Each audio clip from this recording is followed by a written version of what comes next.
You used to walk into rooms and people would stop talking. Not because you demanded it, your name did the talking for you. The car in the driveway, the number in your account. Then it's gone. Not slowly, like a chair pulled out from under you. It's not the money you'll miss most.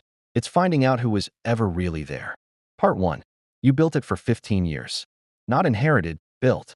The business almost died twice, and both times you dragged it back. Because quitting felt like a kind of death you weren't ready for. By your late 30s, you had the life. The renovated house with the kitchen island everyone photographed. The kind of car that made valets stand up a little straighter. A calendar full of golf invites and gala tickets. Let's grab dinner soon.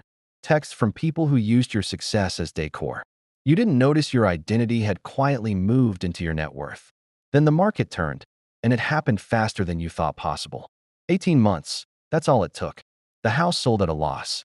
The car went back. You stopped opening the banking app because it hurt too much to look. And that's when the Real story begins. Part 2. The texts slow down first. Not all at once, a slow bleed. You tell yourself people are busy. You give them the benefit of the doubt. The dinner invites stop first. Those were never really about you. Half your relationships were transactions wearing the costume of friendship. You start reaching out, a muscle you haven't used in years. Hey, we should grab coffee sometime. A reply that means nothing. People don't treat you differently. They reveal how they always treated you. Part 3. Silence you can almost live with. What you can't prepare for is the whispers. You find out through a mutual friend. There's always a mutual friend. I saw it coming. The kind of thing people only say after the fact. The people who once asked for your advice now talk about you like a cautionary tale. You stopped being a name and became a story people tell to feel safe. The people who say the least sting almost worse than the ones who gossip. Status was never about you. It was about what having you around said about them. When that stopped being useful, so did you. Part 4. But here's the twist. Somewhere in the wreckage, a short list starts to form. Your college roommate calls on a random Tuesday just to see how you're doing. He sits on the phone with you in silence when you don't have words. The neighbor who mows half your lawn, since I was already out here anyway. The old business partner who shows up with a six-pack and no questions asked. He just sits with you in the mess of it, like your worth was never up for negotiation. Thinking about you. 3 words that land heavier than every gala invitation ever did. This is the list that's almost never who you'd have predicted. A small gathering of true friends around a modest table means more than every gala ever did. It hands you a list, free of charge, of exactly who was ever really in your corner. Part 5. There's a particular clarity that only comes from having nothing left to protect. You stop performing. You genuinely can't afford to anymore. You realize you never signed the unspoken contract, but somehow agreed to it anyway. You learn the difference between being liked and being needed for what you provide. You stop chasing what you had and start paying attention to what you have now.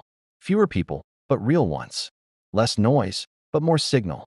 You start helping a neighbor, small acts of connection that cost nothing. You sit quietly by the window, and for the first time in years, you feel still.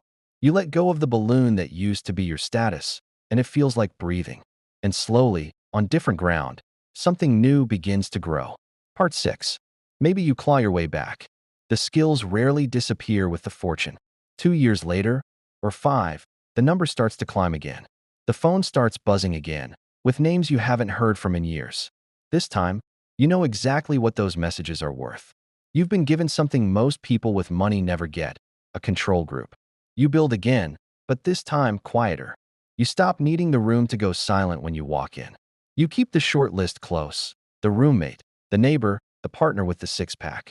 You let almost everyone else stay exactly where they put themselves, on the outside. You've built something quieter, but this time, it's actually yours. Losing everything doesn't change who you are. It changes who everyone else turns out to be. The applause was never for you. It was for what you had. When it stops, it doesn't mean you failed. It means you finally see the room clearly. Hold on to whoever's still standing next to you when the applause stops. That was never the consolation prize. That was always the actual point.